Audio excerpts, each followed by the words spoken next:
Il y a des conversations qu'on répète 1000 fois dans sa tête, celles qu'on repousse, celles qu'on redoute, celles où l'on sent que quelque chose d'important est en jeu. Bonjour et bienvenue dans l'Odyssée relationnelle, la chaîne qui explore les chemins parfois inconfortables mais profondément humains de nos relations. Aujourd'hui, je voudrais vous parler d'un livre essentiel, Difficult Conversation, un ouvrage qui nous apprend non pas quoi dire, mais comment penser les conversations qui comptent vraiment. C'est un de ces livres qui ne vous donne pas de formule magique, mais qui change votre regard pour toujours. Alors, prenez une tasse de thé, installez-vous confortablement et plongeons ensemble au cœur de ce qui se joue quand parler devient difficile. Alors, première question, pourquoi certaines conversations sont-elles si difficiles ? On pourrait croire que c'est parce qu'on ne trouve pas les bons mots. Mais en réalité, ce n'est pas ça. Les conversations difficiles le sont parce que nous avons peur des conséquences, peur de blesser l'autre, peur d'être rejeté, peur d'abîmer une relation qui nous est chère. Ou, et c'est souvent plus profond encore, peur de ce que cette conversation pourrait révéler sur nous-mêmes. Est-ce que je vais passer pour quelqu'un d'égoïste, d'incompétent ? Est-ce que l'autre va encore m'aimer après ça ? Face à cette peur, on a tendance à osciller entre deux extrêmes. Le premier, c'est de se taire. On évite le sujet, on prend sur soi, on espère que ça va passer. Mais le malaise s'installe, la rancœur grandit et la distance se creuse parfois de manière irréversible.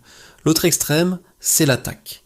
On se sent tellement menacé qu'on sort les griffes pour se protéger. On blâme, on accuse, on généralise et la conversation se transforme en champ de bataille. Dans les deux cas, on perd.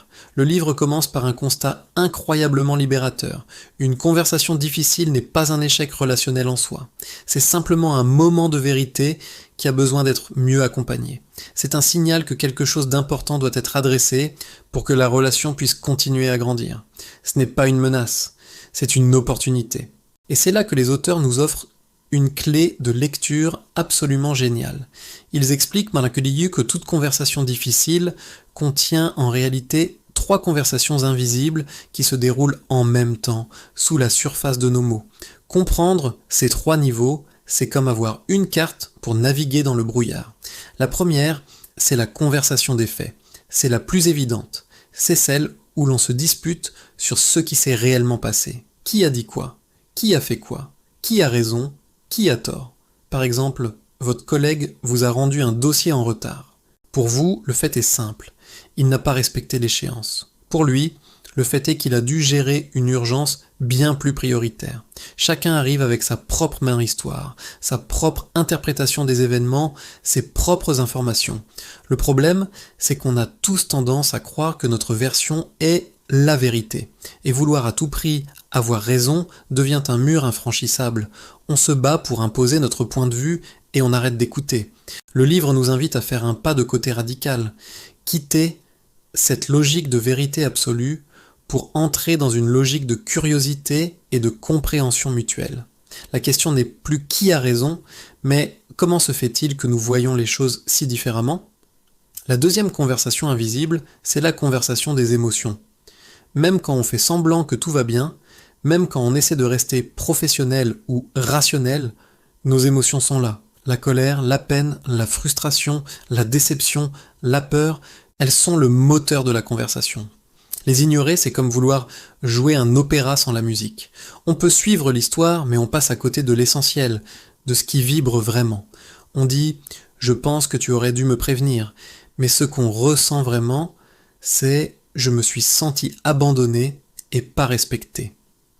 Le piège, c'est de traiter les émotions comme un problème à éliminer, un signe de faiblesse.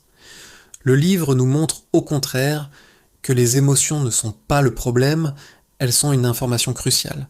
Elles que nous disent ce qui est important pour nous.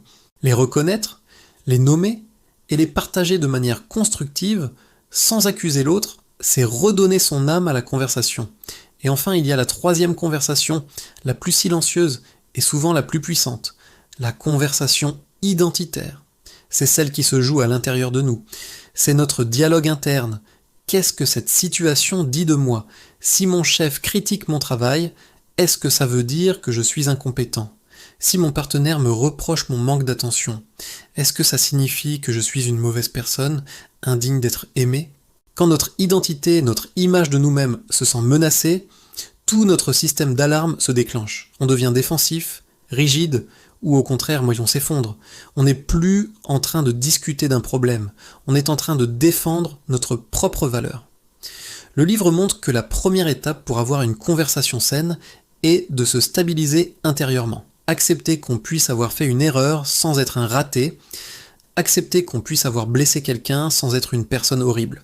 Ancrer notre identité sur des bases plus solides nous permet de rester ouvert à l'autre, même quand la discussion est déstabilisante.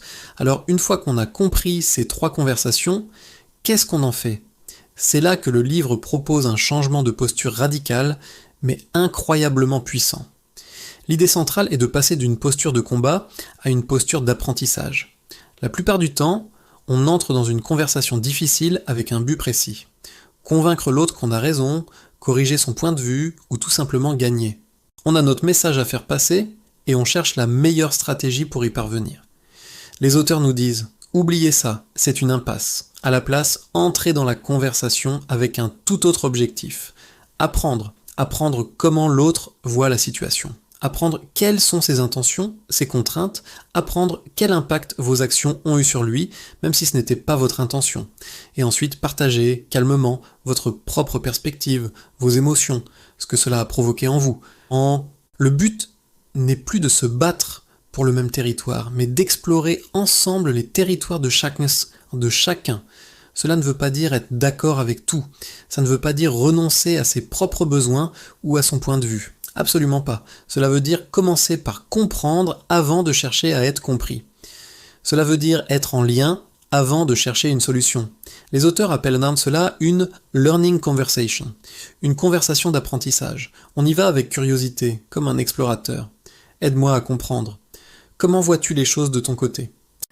Qu'est-ce qui est important pour toi là-dedans ? Cette simple posture change toute la dynamique. L'autre, qui s'attendait à un combat, se sent écouté et respecté. Ses défenses baissent et un dialogue devient enfin possible. Ce livre, je dois le dire, ne rend pas les conversations difficiles faciles.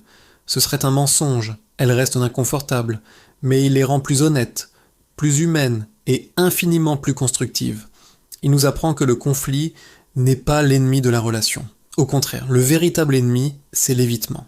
Le ressentiment qui s'accumule en silence coûte souvent bien plus cher à nos relations que le courage d'une parole juste. Et ce livre nous enseigne surtout que le vrai courage relationnel, ce n'est pas de dire tout ce qu'on pense de manière brute et sans filtre. Ça, c'est de l'agressivité déguisée en franchise.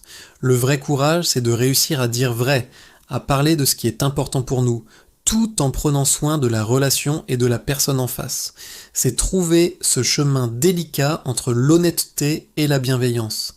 C'est parler avec son cœur, mais aussi avec sa tête. Dans l'Odyssée relationnelle, nous croyons que chaque relation est un voyage, avec ses moments de calme plat et ses tempêtes.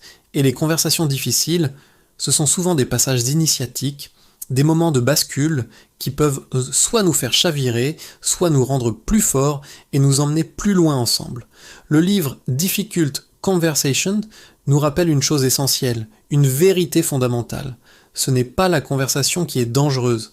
Le vrai danger, c'est ce qu'on n'ose jamais dire, ou ce qu'on n'ose jamais entendre. Merci beaucoup d'avoir regardé cette vidéo jusqu'au bout. Si cette chronique a résonné en vous, si elle vous a fait penser à une discussion que vous repoussez, peut-être que cette conversation attend, non pas d'être parfaite, mais simplement d'être possible, d'être abordée avec un nouvel état d'esprit.